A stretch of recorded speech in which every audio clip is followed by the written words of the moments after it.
People of the internet, David Lucas bombed spectacularly at the roast of WrestleMania held on 420. And today we have all the details of what went wrong at that event for David Lucas. But first, we start of a description of the event from a man that went. He goes by the name of Eddie Steele. Oh, hey there. Eddie Steele Show, and we're going to listen to his account of the event. The roast of WrestleMania, hosted by Tony Hinchcliffe, as you are well aware, is not available. It was not streamed or televised. We weren't even allowed to bring in cell phones. So I can provide you some highlights that are loose, and obviously, in generally speaking. But it was a fun time. Pat McAfee was there. It's amazing that he was even there and his eyes were almost open, as it was 420, and he had some drinks on top of partaking on stage with some of the 420 festivities.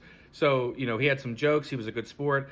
My time watching him only made me like him actually more. I didn't come in the biggest fan. I left being definitely much more of a fan. The standout of the night was Paul Heyman. I mean, this dude came brutal towards the end there and just ripped everyone to shreds. This is interesting because I was following this in the news, the very little news that was covering Tony Hinchcliffe, as usual. But I was following this, and I think this came out yesterday morning, right before the event. Or Sunday morning. Yeah. Was it Sunday? I don't remember what 420 was. Comedian Tony Hinchcliffe put on notice before roast of WrestleMania. And it goes on, and Paul's like, I'm prepared for whatever they come. And he says, but he's like, I'm putting you on notice. He's like, it ain't what you think. You ain't seen me yet. And he said that before. And it turns out that Paul Heyman was the star of the show. Even over all of the comedians there, William Montgomery, I think, was there, David Lucas. Above all of them, the voice, one of these WrestleMania voices, just tore the comedians apart. Why is that? Because they're bad. And this guy is a true entertainer. You know what I mean? And also, I want to point out that last night, David Lucas posted footage on his Instagram and of a guy. I don't know. Someone did sneak a cell phone in or a camera, and they were filming like one of the big TVs, so for the people that sit in the really back, the big TVs. I imagine it was on the sides or whatever. And it was David Lucas performing. Up until like 30 minutes ago, that video was here. I saw it like first thing in the morning. I watched it a couple times. I think it was like a minute and a half. I think it was a minute and a half to 3 minutes, somewhere in there.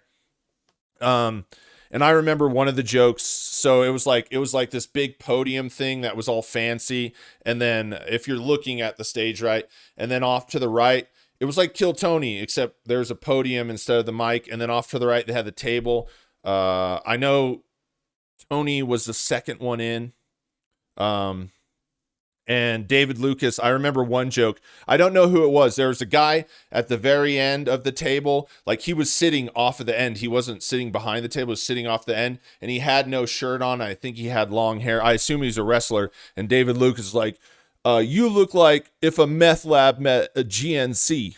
Something like, and that was the joke he told. Because the guy was shredded, but he looked all kind of hippie and bummy. And then the rest of the David Lucas jokes were about Nia. You heard the joke about, or I don't know if you heard it yet, but there was a joke about the 3-point stance. David Lucas talked about that too, and then he made fun of her. And then that was like his thing. But then I went back to look for it when I wanted to record it, and I had it up and it was still playing, but then I refreshed it. Because I wanted it to start from the beginning again, and then it said it was gone. I had it. Oh! It just, if I just wouldn't have hit refresh, you guys could see it. But I'm probably sure that's probably pretty good that I didn't put it on here, because the same reason, I think David Lucas is probably in some trouble. I think he's probably in some big trouble, honestly. If you take anything from this, David Lucas could be in a lot of trouble, because my understanding of how these things work, if David Lucas probably got paid to be there, so he signed a contract. There could be like an NDA, there could be some like confidentiality agreement, there could be any of that. And I'm for sure David Lucas had to have signed one of those. And then David Lucas breaks a rule by posting pirated footage on his official Instagram. Isn't that crazy? Isn't that crazy? It's right here. I have the link. You can see this is the link. Like what happens to David Lucas now is my curiosity. I don't care if he bombed. We knew that was going to happen. Does David Lucas ever do a good thing? Like, come on. Even Kill Tony fans retired him because they didn't want him no more. I am curious what happens to David Lucas now. Yay! Let's continue. Rip Tony Hinchcliffe, Jeff Dye. The most notable moment for me was actually between Fluffy, Gabriel Iglesias, and Paul Heyman. And Paul Heyman ripped Fluffy, and Fluffy, you could tell. The roast isn't just, friends being friends and professionals being professionals. It starts out that way, but just like you remember getting roasted in high school or whatnot, it gets very thick very quickly. Fluffy interrupted and had a horrible comeback, and it kind of landed flat on his face. I'm not the biggest Fluffy fan. Having him.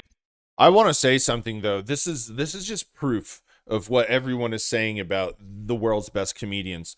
So these comedians that live in their own echo chamber and are never tested or put to the test because they stay in their bubble, the comedy mothership, they only go to Rogan Sphere friendly places and they're never tested out in the real world, aka outside of their audience. And it just is a testament, like for wrestling. Like, look, I know at some point everybody watched wrestling growing up, and then the thing gets kicked in that it's fake, and then that usually like divides people, and then you have lifelong wrestling fans and then wrestling fans that were kids. I think that's how it goes.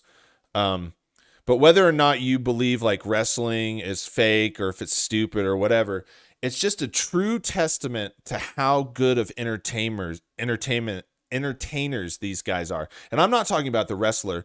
Like Paul Heyman is a personality, and that guy, he could stand in the ring and get the masses to chase every word coming out of his mouth, just waiting for his next word. And it just shows that how good of entertainers those wrestling guys are. And how bad the comedians, because those wrestler guys, they know how to entertain. They fill up stadiums. They sell out arenas, right? And then they captivate people.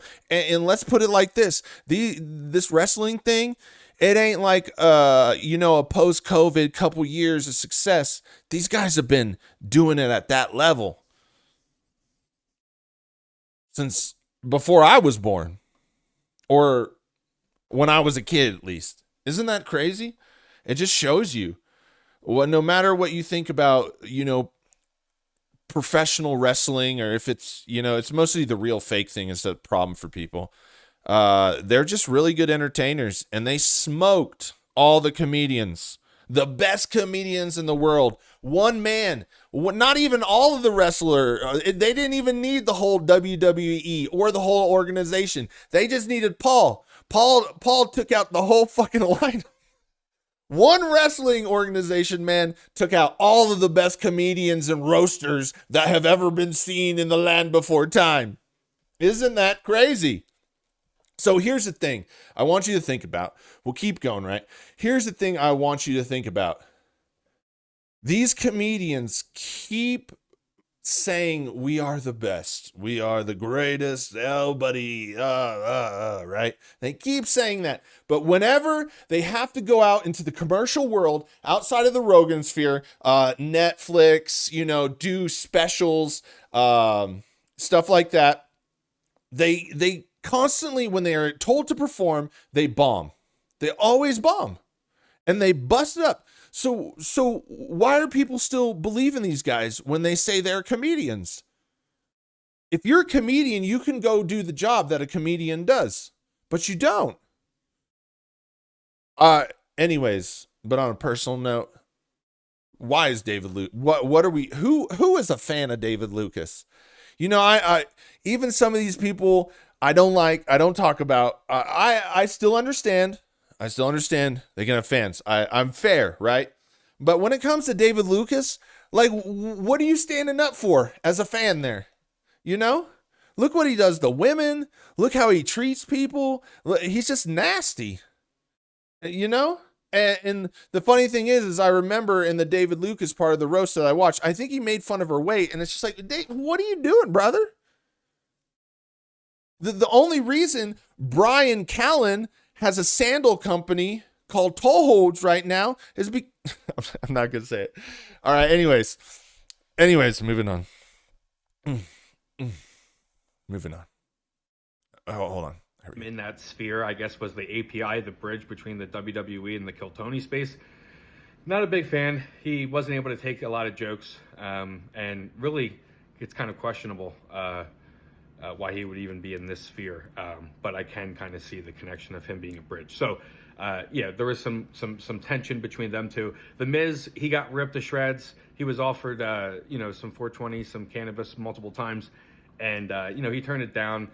Paul Heyman went totally after his wife and said that she had a very large hoo-ha, and kept on circling back and doing recalls to it. And he was just absolutely brutal. He was vulgar.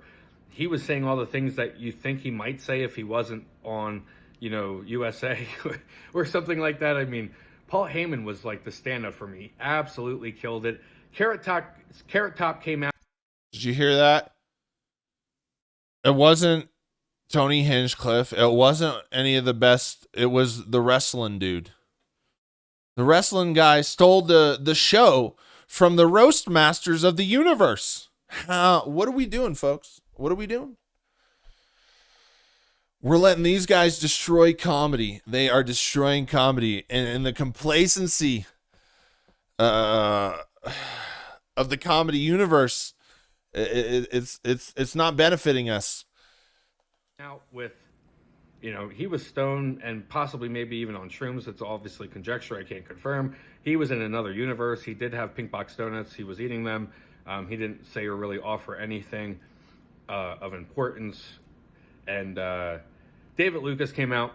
And for me, David Lucas is getting old. He is someone who can dish it but can't take it. And that was very evident. There it is. We'll go to part 2 because he talks about David Lucas more here. Paul Heyman ripped David Lucas. David Lucas looked visibly uncomfortable. It was a great night. There were some other moments with some other folks, but another funny joke was Paul Heyman referencing Nia. I guess The Rock's cousin. She's like 7'8". She was on Total Divas. She's like 480 pounds, and said that she likes to have sex in the 3-point stance because she's such a big back and she's like an offensive lineman. That was pretty crazy, and she came out and she did a callback to that, and she said basically was saying that Paul's little friend would have been too small to even get in the 3-point stance to even get with her. So there was a lot going on. It was pretty amazing. I think it still could have been better. I think some of the comedians were a little bit flat that they brought on, and it was kind of like mishmashed and kind of put together. Tony, did pretty well. Hey, Tony. I think he did pretty well. I'm an asshole, so I kind of expect a little bit more, but especially for the price. Dynamic pricing seems to only go one way. And anyways, he just goes on about WrestleMania from there. You can listen. But there you have it, folks. David Lucas, no matter where he goes, he's having a tough time. And the event just kind of looked like mishmashed and put together. Another Tony Hinchcliffe production for you there. Just throw it together. Just like his Netflix episode that just continues to fail in the ratings. I just Don't know about those Kill Tony fans. They just seem desperate to cling on to anything. And you know, I can't agree with you now. But you should have just left Kill Tony when the band left. Jeremiah and the band were the only thing that held Kill Tony somewhat accountable. That's a fact. Now this guy is loose, and he's lied so much about being a comedian and the best roaster in the world that all these, you know, it's like the guy that you know is a scam artist keeps getting hired because he has some charisma or he's the loudest. And then you just watch all the companies get scammed and the realization of that guy, and then he runs off to another town. That's Tony Hinchcliffe. The realization of these corporations. WrestleMania already called him a dud 2 weeks ago. And Tony just, I don't know. Tony just can't deliver. But you know what? I'm excited to see Tony's special. I think that is supposed to conclude the Netflix 3-part Kill Tony series. Ooh-wee, ooh-wee, ooh-wee. It's going to be fun. You know why? Because everyone is going to obliterate him in the vids, and we're just going to have prime time drama cinema. Just like a buffet of it. It's going to be great. Anyways, let me know what you think of the thoughts, and have a good one. Know you like to bang, yo. Don't stand.